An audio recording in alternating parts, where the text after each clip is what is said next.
welcome to the yet-to-be-named Magic the Gathering podcast with myself, Really Pretty Magic, and the Dominator opposite me. Hello, Dom. How you doing? I'm good, thanks. Good. This is our first stab at a podcast. We're looking to do this hopefully frequently, once a month, maybe a little bit more, depending on what happens in the world of Magic the Gathering. Basically, the idea of this podcast is me and my good friend here will sit down and talk about things MTG. Our first step will be to talk about what brought us into Magic and just a little bit about ourselves. So, Dom, tell me a little bit about yourself, first of all. Tell me about your channel, what you're looking to do, and we'll go from there. Okay, so I'm the Dominator MTG, and that is my handle, both on Instagram and Twitter.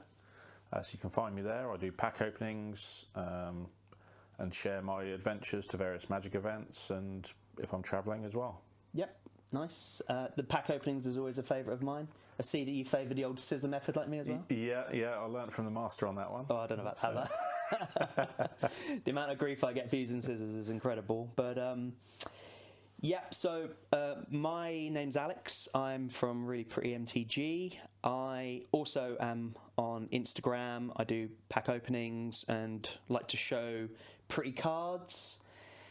Really pretty cards. I try my hardest. But I've also recently started doing sort of showcasing events, nice products, boxes, accessories, that type of stuff, which has been really good fun. Hopefully got a lot more to go in the future.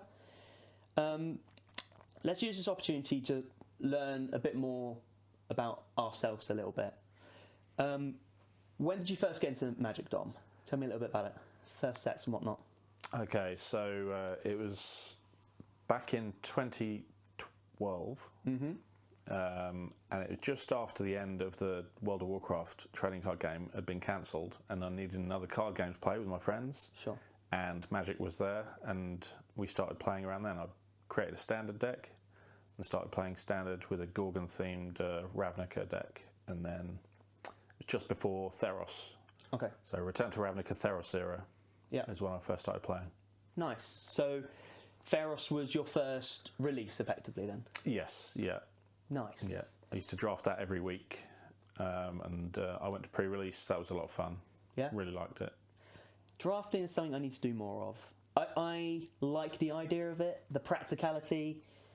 Yeah, the deck building just stresses me out a little bit, but I do need to do more of it to get better at it. I think it's definitely something we should do a little bit more of. But yeah, I try to go to every pre-release. I do like the limited, but yeah, I tend to go more for sealed rather than drafting these days. Yep. No, that's a good way of doing it. It keeps your hand in it. You're learning about the set as well as anything else. That's definitely the best way of doing it. If you was to say you had to pick one favourite colour or colour combo, what would you say that would be, and why? I would say it's probably mono white. Mono white. I've always loved equipment, okay, and a lot of the early equipment synergy came from white. Yep. And that is a holdover from Yu-Gi-Oh! Oh, okay. And leading into WoW TCG, where I just loved all the equipment decks. Yeah. So that's brought forward into Magic, where I just love white and the interaction with equipment. Yeah. Nice. I think it's mono white. You'll probably know more so than me. It was definitely being powered up recently. So whereas it would be, in my opinion, would be perceived as the weaker colour, has now really ramped up a bit recently. I'm not too sure if it's quite in the realms of the strongest, but it's definitely up there a bit more now. Would you agree? It's certainly had a lot of attention. There's been some pretty iconic cards released now, format staples like Smothering Tithe. Yep. That really brings you kind of up to a level of some of the other colours. Esper Sentinel also, brilliant. Drawing white. Drawing cards and creating mana is always their problem, and I think that's probably fixed now. Yeah, I think from my limited experience of the formats of the times I've been involved, I think it definitely feels like that has definitely brought them at least back into touch, whereas previously they'd been nice for exile effects, flying, angels, that type of stuff, but yeah, it definitely feels like it's a bit more in touch now, doesn't it? They were definitely always more of a supporting colour. So you'd have white, for your removal. 100%. And, they've always been fairly good in standard with soldier decks and, white weenies as a classic. Yep. But now you can actually compete in EDH, I would say, as a mono white deck. Yeah, definitely. Well, I mean, I've played against your mono white decks a few times and definitely more than compete, that's for sure. So, mono white would be the colour. What about style of play? So, is there a particular theme do you like to fit around? I mean, you've said obviously artifacts. Have you stuck with that, or talk to me about that? So, one of my first decks was a Voltron deck. I was quite heavily in playing Voltron with the strapping on the equipment and stuff like that. But I think I've kind of now moved over into a bit more of a balanced play style. Okay. Some of my most recent favourite commanders like Itali Primal Conqueror, so you're ramping a lot into big dinosaurs, playing other people's cards and trying to get ahead on board. Yeah. Whereas white was never a colour that really got ahead on board. You're also always trying to control what other people were doing. Whereas now it's like, if you're the arch enemy, then your opponents have to deal with it. Yeah. Sometimes when you're the problem and you have to be dealt with, you force them to deal with you. Yeah. Whereas if you just present yourself as, like I said, as the problem, sometimes that's a good thing and sometimes it's not. Because if they can't deal with you, you just do it and you get all the advantage. And that's a pretty good position to be in, really, isn't it? Yeah, definitely. What about, when did you start playing then? So my first set release was Eldraine, so the powerhouse that was Eldraine. So when I first was playing, I would hear a lot from people about broken cards, high power. I didn't have a clue about any of that. So when their next sets were released, like Ikoria and whatnot, they felt really quite underpowered. But I think that's because I didn't quite realise the power of Eldraine. So I absolutely loved it, really. So I first sort of went in just beforehand, so just in the block beforehand, which I think was another Ravnica block, I think. Was it Returns 2? Oh, yeah. It was the... What's the one for Eldraine? It was Ravnica, I think. Yeah, that's right. So I was starting to watch some standard gameplay beforehand, sort of starting to cut my teeth with that, learn about it a bit more. But yeah, that was my first set, and I have a real soft spot for it and not just because it's my first set, but because of the power of it as well. I think the power, really, I got my teeth into the power, and I absolutely love it. Absolutely love it, I really do. So that set the bar for power level, but was there anything else about the set that you particularly enjoyed? Or Yeah, I really did, actually. The art style was definitely one part of it. It's, knights, fairies, fairy tales, that sort of stuff. It's a real sort of classic, fairy tale story for you. And I think the artwork just hit it perfectly, particularly the adventure cards.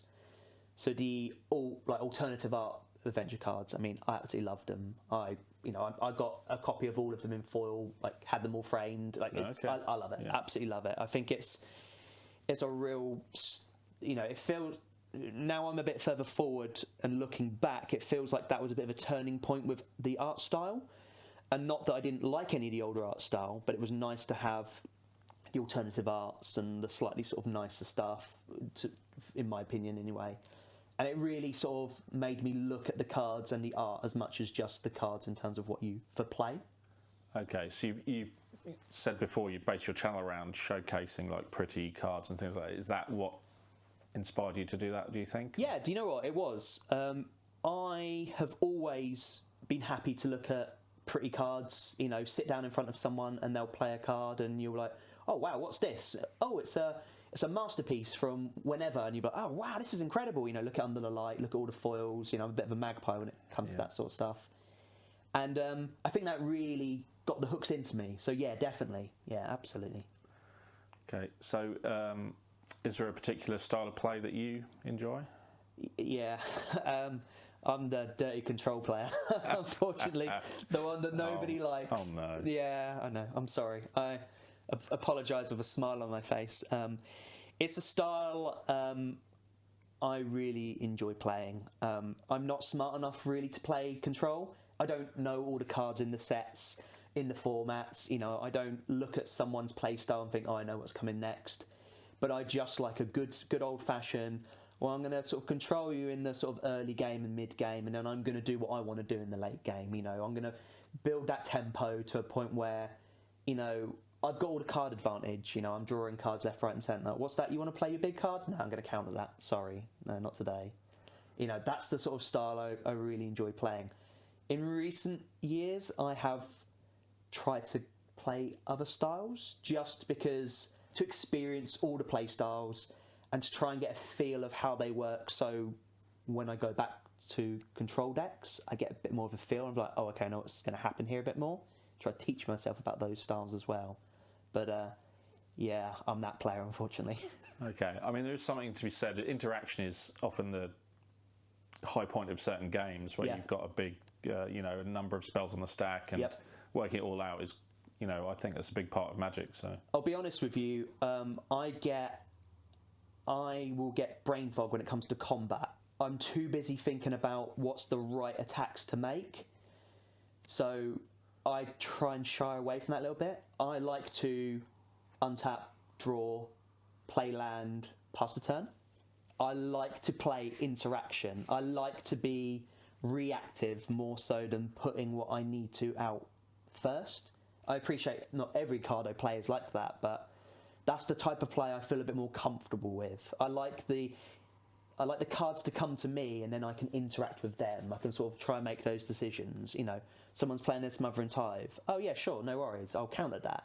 Someone's playing, you know, a bit of a Mana Doctor, or you know, crop rotation or whatever, growth spiral. Yeah, I suppose you can ramp and draw a card. That's fine. Do you know what I mean? Like, I think I prefer that play style instead of I'm going to play a creature, I'm just going to turn it sideways and smash into you and see what happens. You know, the classic mono red style. Like, to me, just seems a bit too chaotic attack. Do you know what I mean? I think, like you said, waiting for other people to... You're interacting with all of your opponents all of the time. So if you're just playing a creature deck that just goes to attack, you play a creature and pass the turn, and you're kind of twiddling your thumbs, waiting for it to get back round to yourself. Whereas actually, if you are playing control or a lot of interaction, it lets you be involved in each player's turn. You might not cast a spell on each player's turn, but you're actively paying attention to your opponent, especially in multiplayer. Yeah. There is nothing for me. I know everybody likes to be mana efficient, and there's nothing wrong with that. I do as well. But I don't mind saying, oh, you know, in your upkeep, I'm going to cast, you know, my Scry 1, draw a card, or, you know, Memory Deluge is one of my favourite cards of recent sets. Like, I just love it. You know, the value of it is great. You know, tap 4, Memory Deluge, great. I'll take 2 cards from that. It's in my bin. Oh, what's that? You know, I'll have another dabble of it further down the line. I just love it. I think it's just a way of just reloading the hand, keeping going through the cards that you want, putting the ones you don't to one side. Like, that's the style I do like it. Like, to try and get those answers. You know, what's being presented in front of me? Okay, this is looking a bit super frenzy, right? I either need to stop them hitting the battlefield, or I need Planeswalker removal. Right, okay, well, that's my process. There's no point in having board wipes at this moment in time, so they can just all go back into the library. I like that. It's almost like the opponent is leading the play, and I can use that to my advantage. That's kind of the way I always look at it. Okay. Perfect. Wow. So, unfortunately, what that tends to mean is, as well, is particularly sort of certain colours I lean into more. Blue-white is my favourite. Yep, I know. I'm sorry. It is for me that perfect level between counter draw advantage and permanent removal with white, particularly exile. It fits and feels really, really nicely. The only thing that I have learned in recent years with it is it's a slower play of style. Not everybody enjoys that. Sometimes the green player is going to step on you before you get to... Yeah, sometimes you do get to the point where by the time I'm doing what I need to do, I've lost half or 3/4 of my life total, and then I'm thinking, oh, actually, I maybe need to start thinking about getting some more life at this moment in time. Because I'm building, but I'm not quite at the point where I need to be. I'm not fully controlling the board. So a great example about... I enjoyed doing it.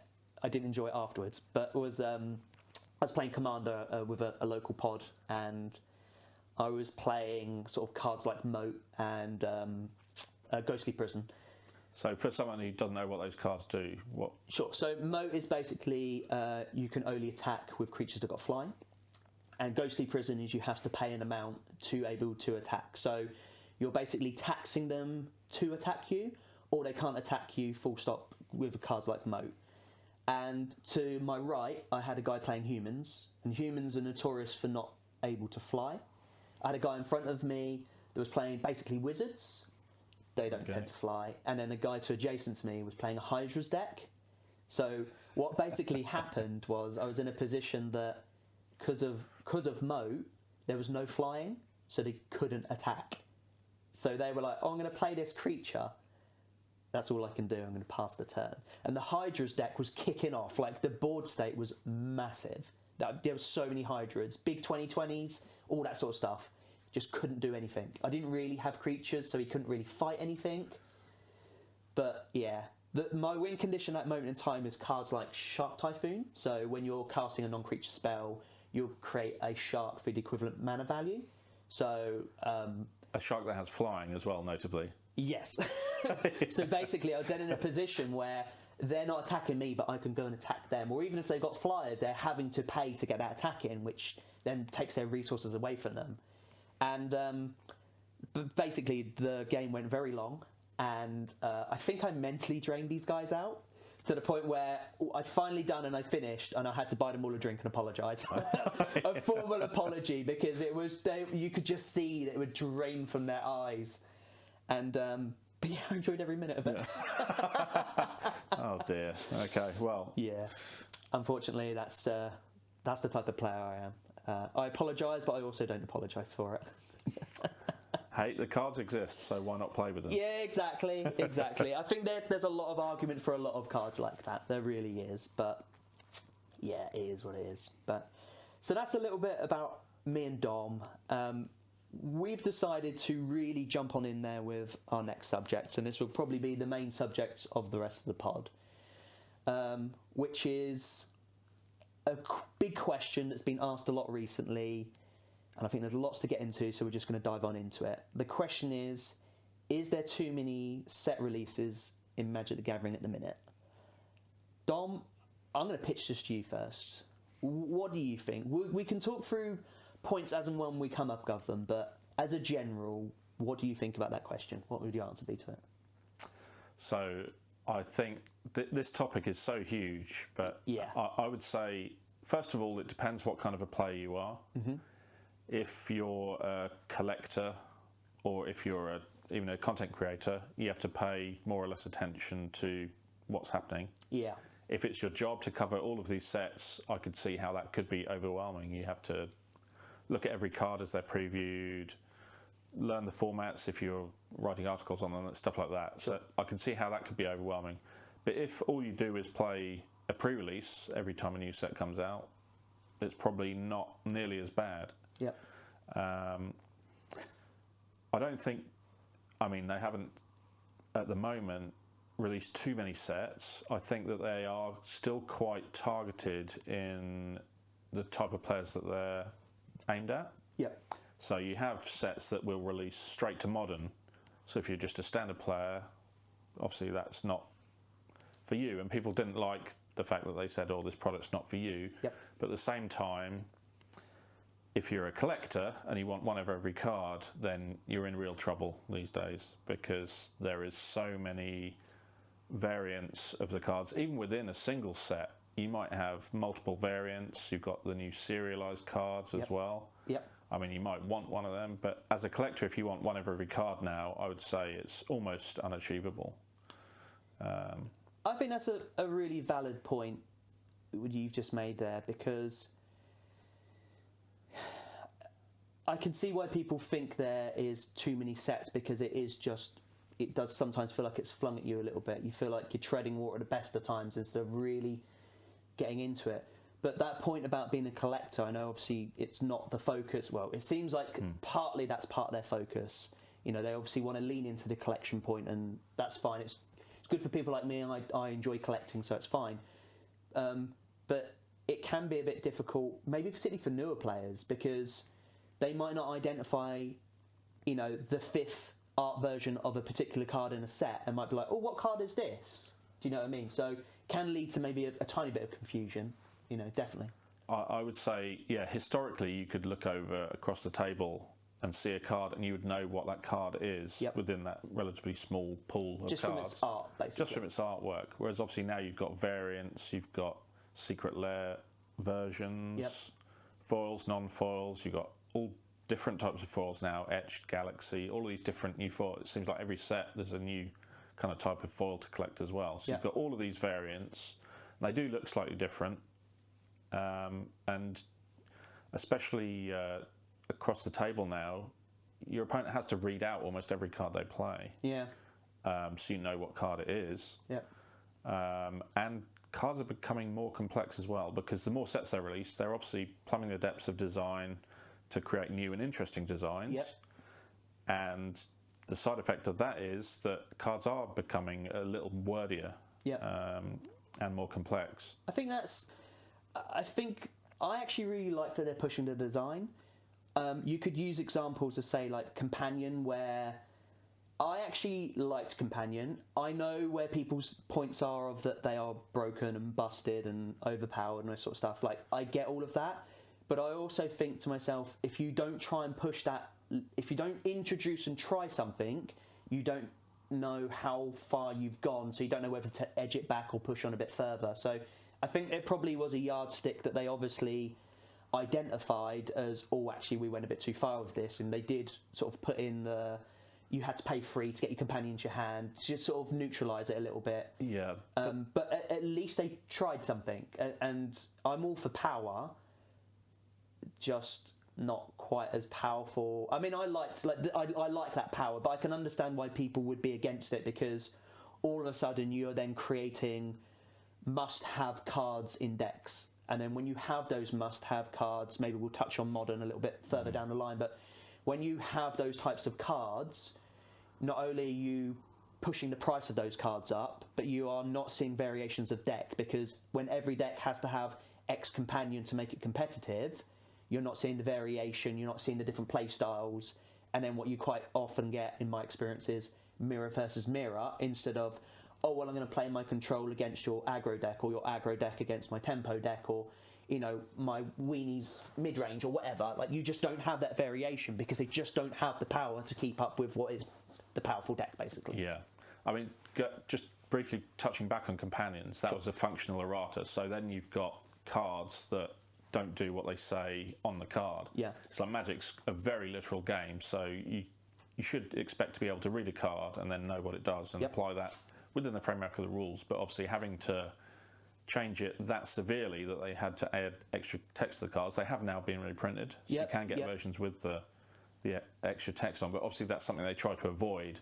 So that was quite an extreme example of having to kind of row back in their design there. Yeah, but I think that's the thing. Obviously, the community effectively, or a percentage of the community effectively said, this is too much, it needs to change.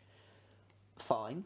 But at least they listened or identified it and made a change to bring it back in. I mean, you could argue they've probably neutered it a bit too much. Obviously, cards like Lurus is a great example how that was fantastic, and even having to pay free to put in your hand was still good enough for a lot of formats. But there was also cards like, I can't remember what the Is It one was that got banned in Commander. Is it Lurie? Yeah, it's the Otter. Yeah. I mean, in Commander, it's understandable why that pretty much got banned straight out, because it was just wild. I mean, they had to change the rules for them to even work in Commander, because they exist outside the game. Obviously, the rules committee chose to make them playable in Commander in the first place. But that was particularly egregious because it was every card in your library had to be different. Which is always the case, or every non-land card. Always the case in Commander as a singleton format. So that's it's interesting.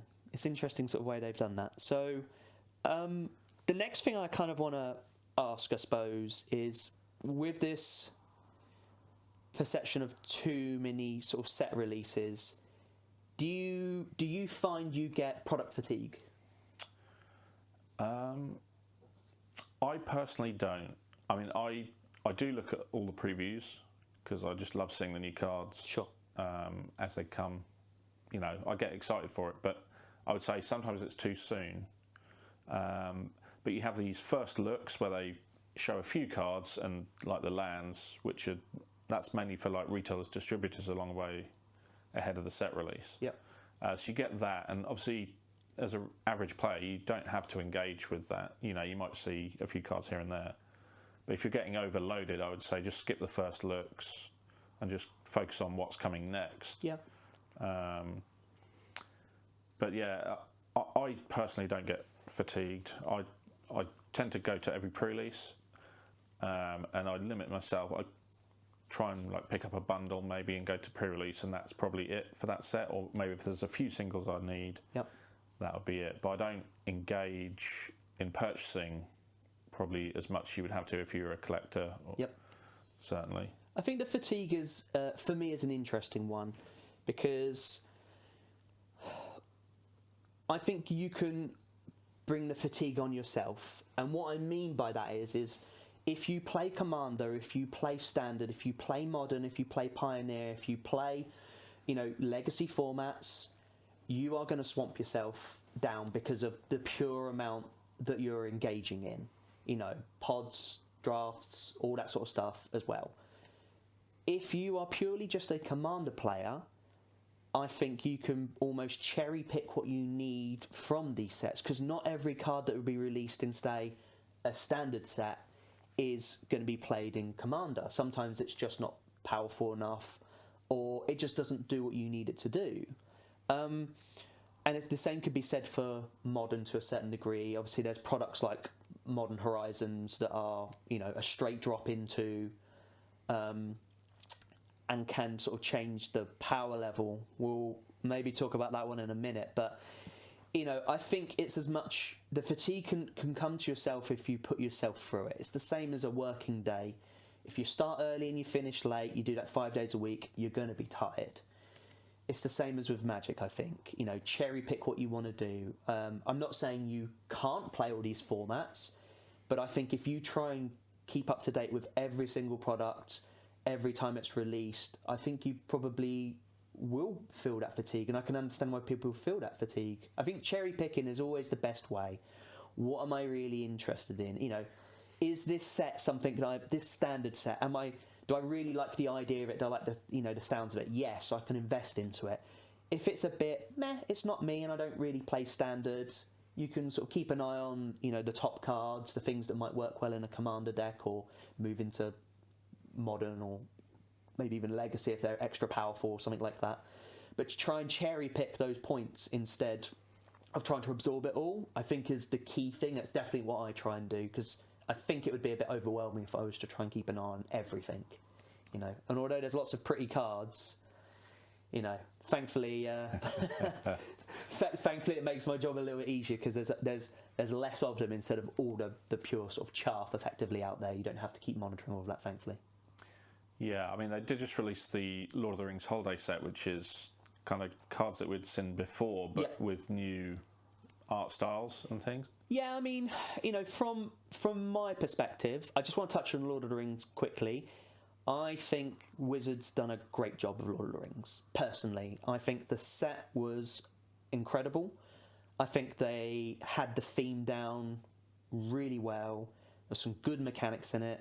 I think the ring bearer mechanic was fun to play. With power as well, it can be very powerful. I think that was a home run, personally. I think the Lord of the Rings set was a home run. For me, I thought they'd done fantastic. The supplementary set they released, I'll be honest with you, I've had my eye on it, and I did get the battleground sort of art pieces, the battle scene, sorry. Other than that, I'm not really that interested in them. Some of the art I really like, and some of it I'm just a bit meh. Some of it goes back to what we said before, where you can look over and see a card and it be unreadable. These ones, some of them are literally unreadable. Yeah, so I know we spoke I think we spoke about this the other day, but I had someone sitting next to me that opened the Gandalf card, and I love the colours and I love the artwork, but I sat there thinking, I can't read this, or I'm struggling to read it. You know, I'm having to really concentrate on reading the text. And I think this is the thing. I love the artworks of other cards, and I love the fact there's variety. I really like the fact that there is something for me as a collector to buy in, as well as just the standard stuff. We'll maybe come to that on another subject on another podcast, but it still has to be fundamentally playable. You know, I play this card in front of you, and instead of you having to do a 2-year degree to study it and read it, you should be able to go, that's Gandalf. Okay, absolutely fine. Or this is the One Ring sort of thing. Or like the version of the One Ring they released was really cool and really funky. Like, it really was really nice. Is it practical to play? I don't know. Look, it's so unique that when you know it's the One Ring. Yeah. But my thing would be to, like, say, newer players. They could be a bit like, oh, what's this card? The One Ring. Right, I don't recognise that. Do you know what I mean? Yeah. It could just you would have to already know what the One Ring did. Exactly. To be able to interpret that card. Yeah, exactly. So, although I applaud the art and I do like it, I think the fundamentals have to be, you still have to be clearly able to read the card and present it to someone. So if you didn't know Magic the Gathering, you could present it to them. They can easily and clearly read it, so it's crystal clear and we know what we're doing. I think it stops confusion of, oh, well, I thought that looked like a version of X card that was from 3 sets back. No. They reprinted it in a Secret Lair version that looks very similar, but it's a different card. Like, do you know what I mean? It avoids all of that. It wants to be clear cut, I think. Yeah, Secret Lairs are an interesting one because they've kind of branched out on a lot of different funky artworks there. Yeah. Again, it's increasing the variety and also reprinting cards that you might not have been able to be reprinted in a standard set, for example. Sure. You can put in a Secret Lair or in some of these supplementary sets. And it's a way, like the List is another one where you can reprint cards. Yep. That wouldn't have been able to be reprinted normally. But in other ways, there's a chance, say you can't afford to do this, pay for that Secret Lair this month, you're going to miss out because it's a limited release. Yep. And, that card might never get reprinted, some of these Secret Lair unique versions. Yep. Some of the mechanically unique ones they've done, obviously they are slowly releasing the in-universe versions. Yep. But if you miss a Secret Lair drop, there's a chance you might never be able to get that card again. Yeah, effectively, it can price you out, or it can price some players out of it. So we were talking about this earlier. Rick Steadfast was a great example about that. If you want a version of Rick, it's still good money, although there is a in-universes version now, and it is a lot cheaper. If you still want that Rick because you're that Walking Dead fan, it's dipped, but it's still good money. And because it won't get a reprint, or we don't think it will get a reprint, it will hold that value, and sometimes that prices people out, which is a shame, really, isn't it?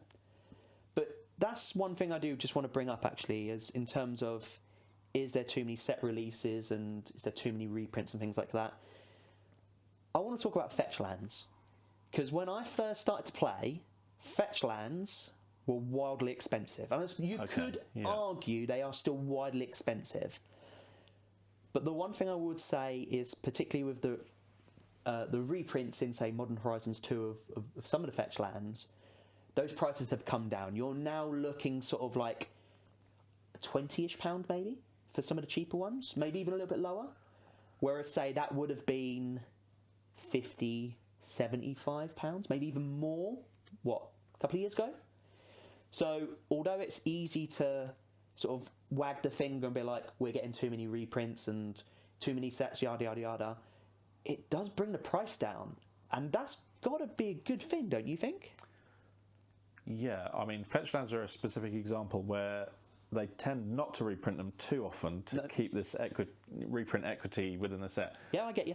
Because they'll always be needed for these older formats and for Commander, and, the highly played there and Modern. You're always going to have a need to supply those cards. Yep. And they could reprint them at Common in a Secret Lair. Yeah. But yeah. they're never going to do that. Or they could reprint them at common in a straight to modern set, Yeah. but they won't do that. There'll always be a chase card to get you to buy the packs, which is obviously a perfectly reasonable thing for them to do. I think I just want to touch on that because you made a really good point there. I think it's very easy to sort of look down your nose at chase cards because they are normally expensive and everybody wants them, yada yada yada. But I think Ragavan's a good example about this. When it was first printed, I mean, boy, was it expensive. But at least they've had a couple of different printings of it now, and it has brought it down a little bit. Now, I'm using a really powerful card that is still very much used in Modern right now, so I appreciate it hasn't gone that down in price, but you've got other printings. I'll tell you another good example, in my opinion, Dockside Extortionist. We've now had a few more printings now. You know, it was rare as hen's teeth initially because it came in a pre-con. It's wild to think that card had come in a pre-con, really. Any of those cards, really. I was fortunate enough to actually pick up that pre-con, so I do have one.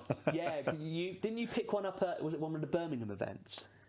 That original pre-con, yeah, it was the Savine pre-con, so it was during that era, that was the one that I picked, and it just turned out that card, you know, skyrocketed. Yeah. So just fortunate. Ah, that's right. Yeah. But the thing is I think that's a good example about it, is that, yes, is Dockside Extortionate pence? No.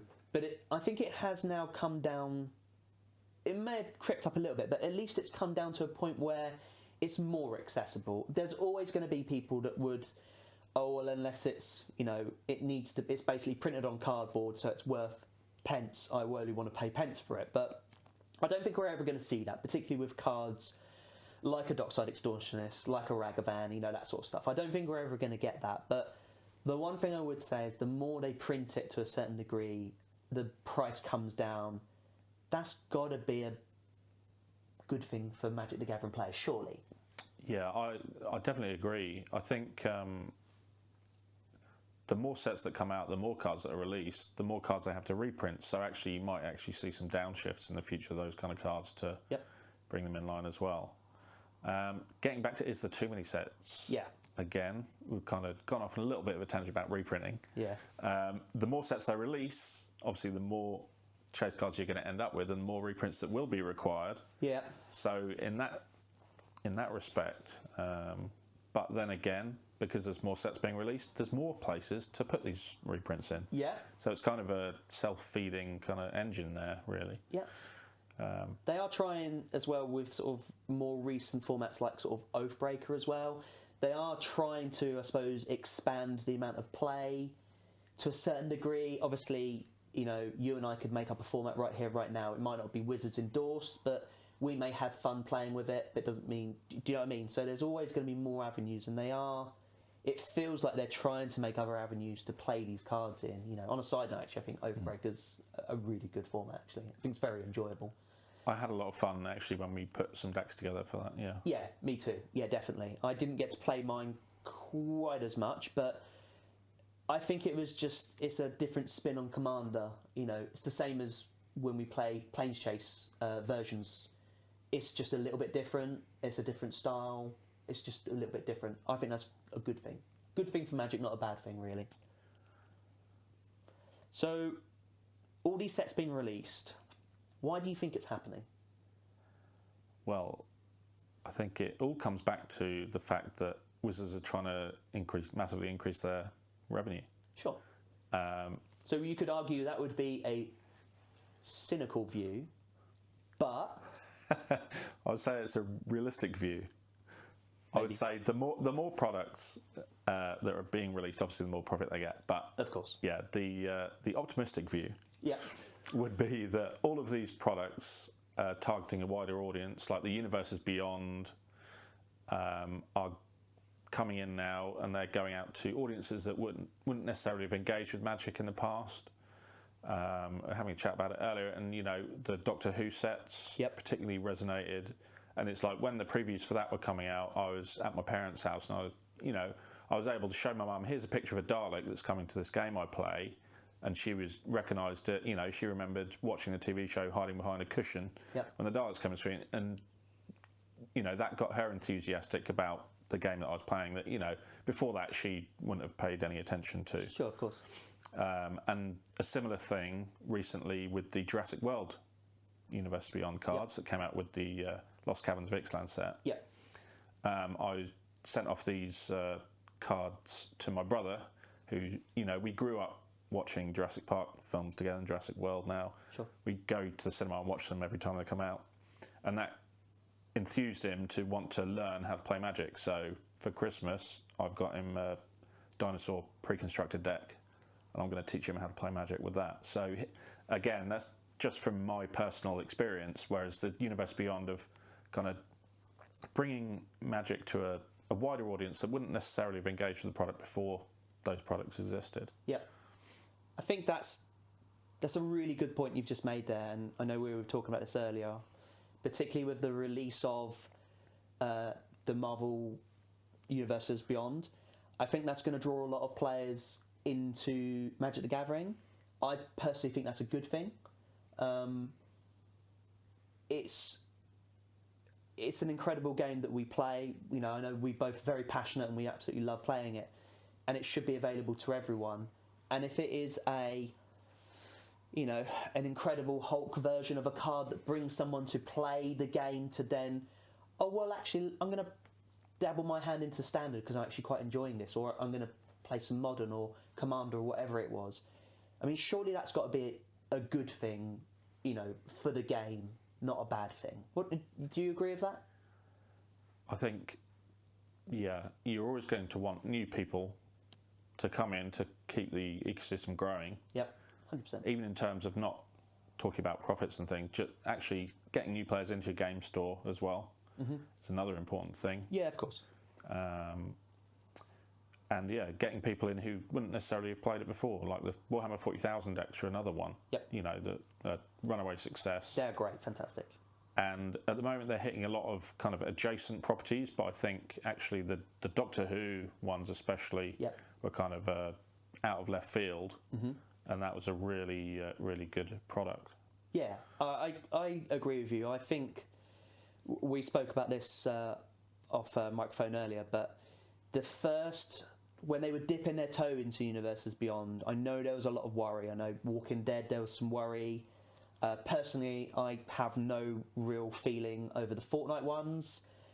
They just don't do it for me. I'm a Fortnite player. I've never really been that interested. I think the art style for me doesn't suit, but that's just on a personal note. But the thing is, I would say is the 40k, particularly the pre-con decks, I mean, they are an incredible product.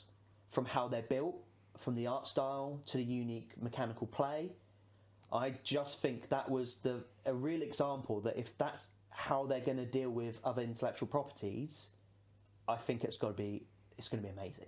I mean, if they do the same thing with Marvel, we could have some incredible products coming out. Like, it really could do. The flavour on the 40k. So I played 40k when I was a kid, and I loved it, absolutely loved it. Or a version of me and my brother used to play. We weren't quite to the rules, but you know what I mean. But as soon as I saw them release it and I started to see the cards, that nostalgia just churns. Now, you could argue, it's the nostalgia that makes you enjoy it. But actually, I think how they dealt with it, from the basic lands, they all had fresh artwork that were Warhammer 40k inspired. The fact that you can have a Path to Exile that, is themed within the 40k. The unique cards they made, I mean, I could gush about it constantly. I think they really hit out the park, and I just touching back on what I was saying earlier, and they've done the same thing with Lord of the Rings as far as I'm concerned. They actually they treated it with the respect I think it deserved, and I think they've done a really good thing with it. This is my personal opinion towards it. I think if you're an art enjoyer, it's probably the best time ever, because there is so many more cards, there's that much more artwork, right? Yeah, of course. And if there's a style you don't particularly like, then obviously there's a lot more cards that will fit what you enjoy. Yep. So if you're an art collector, you're in business. But other people might not be so fond of the extra releases. I know. I mean, Modern. Going back to Modern. Yep. Releasing products that go straight to Modern. Yep. Is a problem Modern Horizons 3 is on the horizon. It is on the horizon. And now we're about to go into a banned and restricted announcement. Yep. Which will take out, hopefully, some of the cards that they brought in Modern Horizons 2. I'm just going to stop you there 1 minute. So, as Dom said, we're looking forward to this because the ban hammer's going to drop. Just on a side note, what do you think is going to get banned in Modern then? In Modern, I think Fury has to go. Yeah. For those who don't know, it's an elemental where you can evoke it and you can deal damage split among however you want, how many damage you can do, can't you? So it's taken small creatures basically out of the format. You spoke about Ragavan earlier. Yep. He's gone. Yep. Get cleaned out quickly. Yep.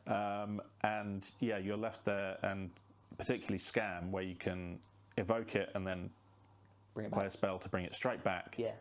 To double the damage and keep the creature is outrageous. It's some incredible power, let's be honest. I think Fury is 100% going to go. There's an argument for Grief, but I think Fury will be the one that takes the ban. I think, I personally agree with you. I think Fury would take it. I do wonder whether they will double up and do Grief as well. But I do feel like if they do that, that is a deck basically gone. That is a deck that has been taken out of the format effectively. So I wonder whether that will maybe be reaching too much. I think it's a real feels bad where someone plays Grief and then scams it. So you're basically losing your two best cards out of your hand. Yeah, exactly. Maybe before you've even had a turn, right? Yeah. Which is real bad. But I think because Fury is played by other decks, like the Elementals deck as well, sure, that's a given. I don't think they'll ban Grief. I would be surprised if they do, but they might just, We've had wilder bans in the past, and you've got to remember the last bans that they were announcing was that they didn't ban any. So there definitely feels like there's a ban coming, and I think you're right, Fury is probably going to be the one.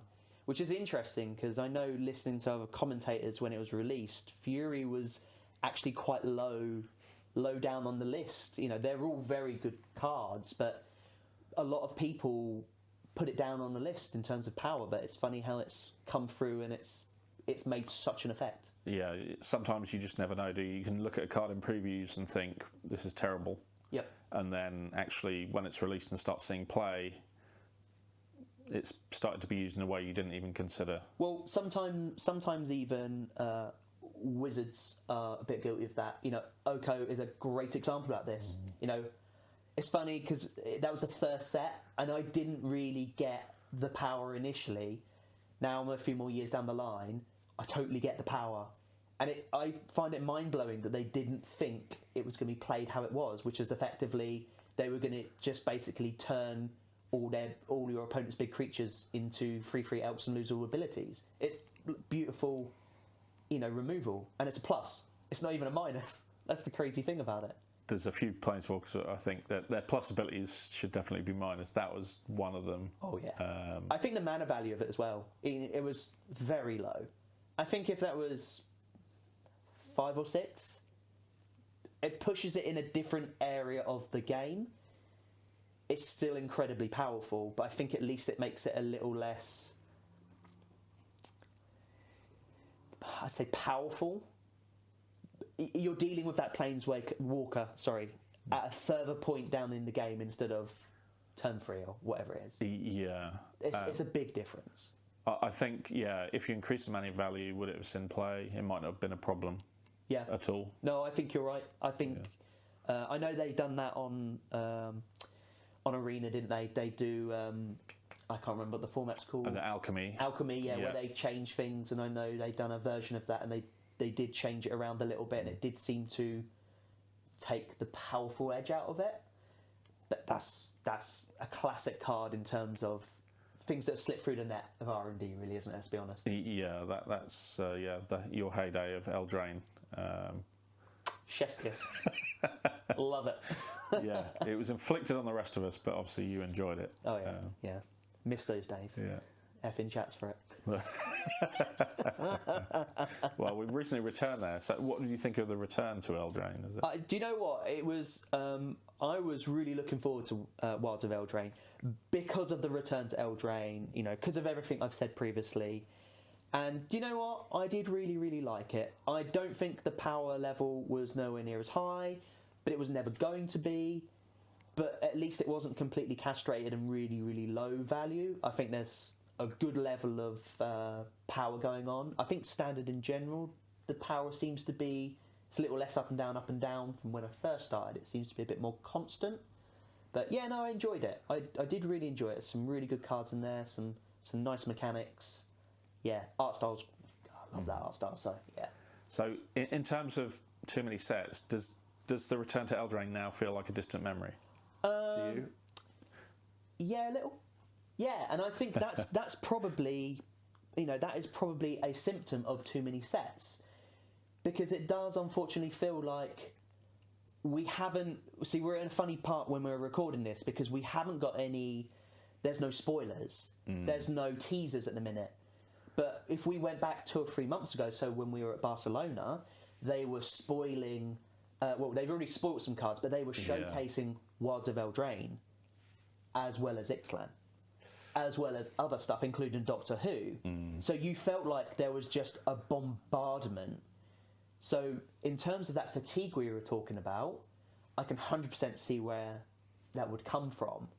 But you are dead right. Bear in mind, Ixalan is our latest release. Wilds of Eldraine was the one before, and it does feel like not quite as far along as goes the first Eldraine, but it does seem a bit of a distant memory, doesn't it? Yeah, I definitely feel like that pre-release seems like it was months and months ago, it seems like it was almost last year in terms of how many things we've seen since then. The Fallout pre-construct deck's been previewed, all of this stuff that's coming next year, and they gave the advanced previews of what was coming up for the next couple of years, didn't they? Yes. And that has really impacted how I felt about the current time period. Okay. Talk to me. So why has that changed your mind a little bit then? Because something's coming, you go to the pre-release, say, just recently I went to the Lost Caverns of Ixalan pre-release, but we're already going to be getting previews. We'd had all the previews for the Fallout set, which is coming up. Something else to look forward to before the set's even kind of cooled. Yeah. You're moving on to the next thing. And we do have previews coming up for the Ravnica Remastered set as well next week. Yep. So there's been a little bit of a break for Christmas, but not too much. Yeah, a little bit of respite in it. But I feel like this period we're going through now, I think would be the halfway house of what they should be looking to do, which is we have advanced look into the future. We almost have a period of time where we can play with the latest set. So Lost Caverns of Ixalan is the latest one. And then we can start talking about the next one. I do feel like if they can just put a few more weeks between them in that tight old schedule, I do feel like I think that'd be a better thing for the game. Look, full disclosure, I love that there's lots of variations. I love that there's lots of sets. There's sets for standard, there's sets purely for Commander now with the master sets, and then there's sets that drop straight into Modern, and there's your secret layers, which we haven't really even touched on, sort of thing. Like, I think there's a lot of variation, and I think it's a good thing personally, but, and I'm going to put it's a but with a capital B, I can totally understand why people would feel fatigued from it. I personally cherry pick, and that's why I don't feel fatigued about it, but I think if there was a bit more distance between them, I think we'd all feel a bit like we've got a bit more breathing room in the community. I think so. I think the main thing is to engage with what is probably your hobby in a healthy way. Of course. At the end of the day, it's about having fun with your friends with the latest cards, or even older cards. You don't have to have the latest ones.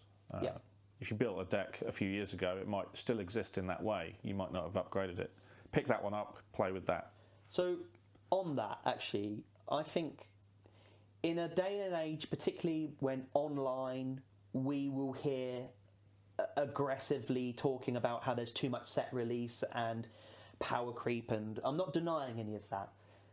But one thing I've done recently, I've done some recording with a starter deck. And I would just sort of say to anyone that's interested, grab a starter deck, go play with your friend, and I tell you what, it's so much fun. It's a starter deck, so you instantly go in there thinking it's going to be low powered, but you play some really good Magic. Some really good Magic. And the beautiful thing about it is, what's it, 10, 15 quid? Yeah. For two of you, the amount of fun you can have with that is just, is really good fun. And I think that is one thing that I think Wizards need to do a little bit more of. I know we've had it in the past with the pre-constructed Pioneer decks and the pre-constructed Standard decks. At the risk of sounding like there's more product on the way, I'd like to see a bit more of that. Because instead of say, I'm happy to dabble in Standard, am I going to want to chase the meta? No. But what would be quite nice is if I said, yeah, Dom, do you want to play a game of Standard? And you're just like, yeah, okay, well, you know, I've got one of those pre-constructed decks. Oh yeah, so have I. Let's just jam them together because they're at the same level. And I think that's easy to lose sight of. If you're playing at the same level, it's good, honest fun. When you're playing against something that's significantly higher or lower, that's when there can be some feel bad. And I think we all want to avoid that, don't we? Yeah. Definitely. I think another great way to play like that is Jumpstart, which we haven't mentioned at all. Yes, yeah, that's really the Lord of the Rings Jumpstart, they were actually quite powerful in the cards that were in them, and they played really well. Yeah, that's a really good point, actually, because it's something that... So the Dominaria Jumpstart is a great example about how, let's be honest, that's not great in terms of its level of power. You could arguably say is extraordinarily weak, if not the weakest product that's really kind of been released. But you're dead right. The Lord of the Rings one is very good. Is very good. And the beautiful thing about it is you can grab a couple of those packs, put two of them together, play it with a friend, and then you can swap, or you can open another pack and put, you know, another colour in, mix it up. The variations you can do with that is very good. You know, it is a bit of an undersung hero to a certain degree. I definitely think so. I think it's a great example of a product where Wizards have taken on feedback and course corrected, and it's now where it needs to be. Yeah. It's funny because we've just spoke about effectively another product when we're talking about product fatigue. Yeah. But we're talking about the pros of it. Well, and some of the cons with some of the earlier starts. Like the first Jumpstart I thought was really good, really unique. There were some good cards in there. They're always going to do that to get people to buy that. But I think just by themselves, the idea that you can buy a couple of packs, take two of those colours, shuffle them together, off you go. I mean, that is a great starting product. They weren't mechanically too difficult neither. So, or if they were a bit more of a, not a beginner-friendly mechanic, it was explained on the card like it normally is. I do think they were great. Yeah. So it's funny how we've just gone from talking about product fatigue and too much, and we've just added a couple more into it and saying we'd like to see a bit more of it. But I think the set adjacent jump starts were a real miss, but yeah, they've brought it back where it needs to be. And the annual ones were always good. The 2022 as well was really good. Yeah, that's always a good way of looking, I think, isn't it? Very much so. Okay, I feel like we've scratched the surface with this. I don't really feel like this has been discussed in depth, and there's been a lot of tangents, but it's easy to do in such a big discussion. But I feel like there has been some key points there made, which for me is, yes, there is perceived to be a lot of products, but I think you can manage that yourself. Cherry pick the things you want, you know, the things you're interested in. If you're a standard player, just keep an eye on the standard. You don't need to worry about the modern. You know, if you're a hardened modern player, yes, you need to keep an eye on those powerful cards from standard sets, but realistically, 99% of the cards you can probably just push to one side because they're probably not going to get to see much play, apart from cards like Up the Beanstalk, which obviously is... that might get banned, who knows? That might, yeah. Well, they're talking about Pioneer bans as well. I think that might be a different one, but yeah. Just on a quick side note as well, I saw Up the Beanstalk played in vintage games when I was in Prague. Interesting. And that tells you the level that card is. Yeah, yeah. That really surprised me. I mean, it doesn't because it's powerful, but to see it so quickly, and it wasn't just in a niche deck as well. I reckon I saw it in quite a few decks there as well. So it shows the power that is potentially there. I think, some of these mechanics that affect older formats, I think that's a topic for another thing, but there's been a few format wrecking cards that have come out. 100%, yeah, 100%. I definitely think that's another topic in itself, because that can be wild, it really, really can be wild. Lurrus is a great example about that card, that has broken older formats to the point where they've had to step in and do something, which is a good example about it. But yeah, so look, we're heading towards the end step of the podcast. The final part where we do our cleanup and we get ourselves ready to end it, unfortunately. But there will hopefully be another one in the future. Dom, what do you think in terms of sort of the wrap up? The final thoughts of the podcast. I think Magic expanding can only be a good thing. Yes. Introducing it to new players, especially your family as well. You might not necessarily engaged with Magic before. Yep. Show them all the cards, and then they can buy them all for you for Christmas, and then it solves the problem. God, yeah, the ever long problem of what do you want for Christmas? Yeah, I agree with you. I 100% agree with you. I think that side of things, maybe we'll do a podcast on Universes Beyond itself, because that is a really broad topic, and I think one that we could probably definitely do a discussion on. I think we'll definitely do that moving forward. But I agree with you, effectively. Is there too many products? Arguably, yes, but I ultimately think no. I think really the more product is got to be a good thing, but I think you just have to target it in terms of what you're interested in. So if all you're interested in is the Doctor Who Universes Beyond, great, you throw yourself into that, or if Commander's your thing, and if Standard's your thing, off you go. I think you've just got to be a bit more, filter it down a little bit.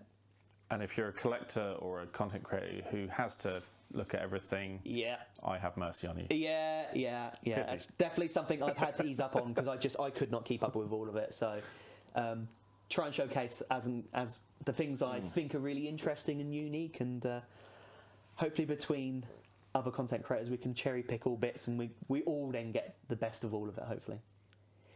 Anyway, so we're going to wrap up here.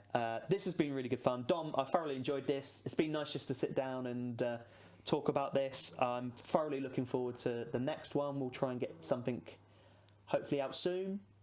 Maybe before Christmas, maybe just after. Yeah. We'll try and see what we can do.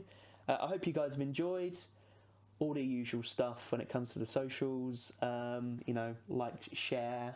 We don't quite know where this will be released yet, but we'll try and release it wherever we can.